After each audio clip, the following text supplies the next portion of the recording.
Now to a story in Texas where a custody battle is making national headlines. A 6-year-old child has been diagnosed with a gender dysphoria. That is a conflict between a person's biological sex and their gender identity. According to the mother, the child prefers female pronouns and goes by Luna. But the father insists the 6-year-old is a boy. For more, we turn to Jessica Coco, a co-founder of Women for Racial and Economic Equality. Thanks for joining us, Jessica. This is a very interesting subject that we're having to see and deal with in a society today that necessarily in the past has not been a part of the discussion. So I have to ask you, what do you think is in the best interest of this child's well-being, as well as for other gender non-conforming children like him?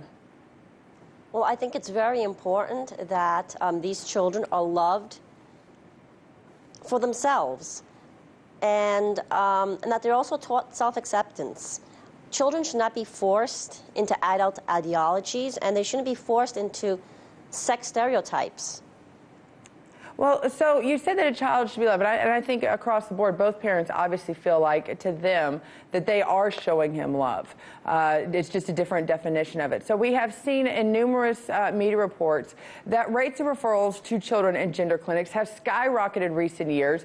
You haven't seen that in the past. Do you think what do you attribute this rise in these kind of numbers and this kind of complaint where they didn't exist maybe 10 to 15 years ago as much?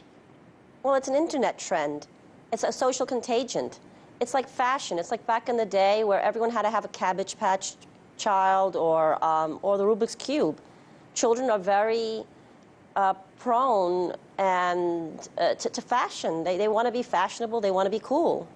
Okay, so if it's just so if this is something actually fashionable and not necessarily medical or something more that's psychological, if this is just fashion, what do parents do with this? I mean, I could understand if someone was saying this was a psychological issue, something was going on within the child and emotional, but if this is just as what you just said is fashionable, fashions come and go, trends come and go. So at this point, shouldn't both parents kind of be working together? And I mean, shouldn't at some point the judge, instead of saying who the child goes to, one or the other, shouldn't the judge maybe step in and say, you parents need to work together for the child's best benefit and force the parents to work together, not necessarily decide which parent is right or wrong?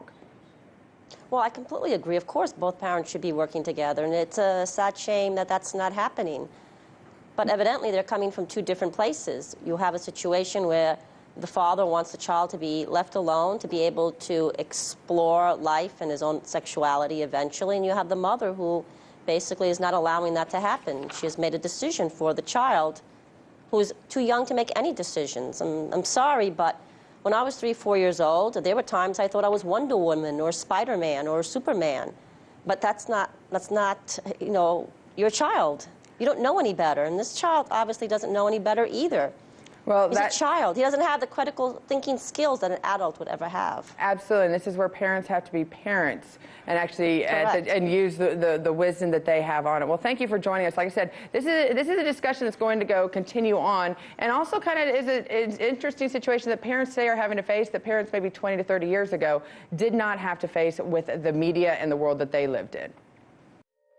Hey YouTube, thanks for checking out our channel. We hope you enjoyed the video. We have tons of content for you just like this. For more of RT America's one-of-a-kind news and analysis, be sure to subscribe and never stop questioning more.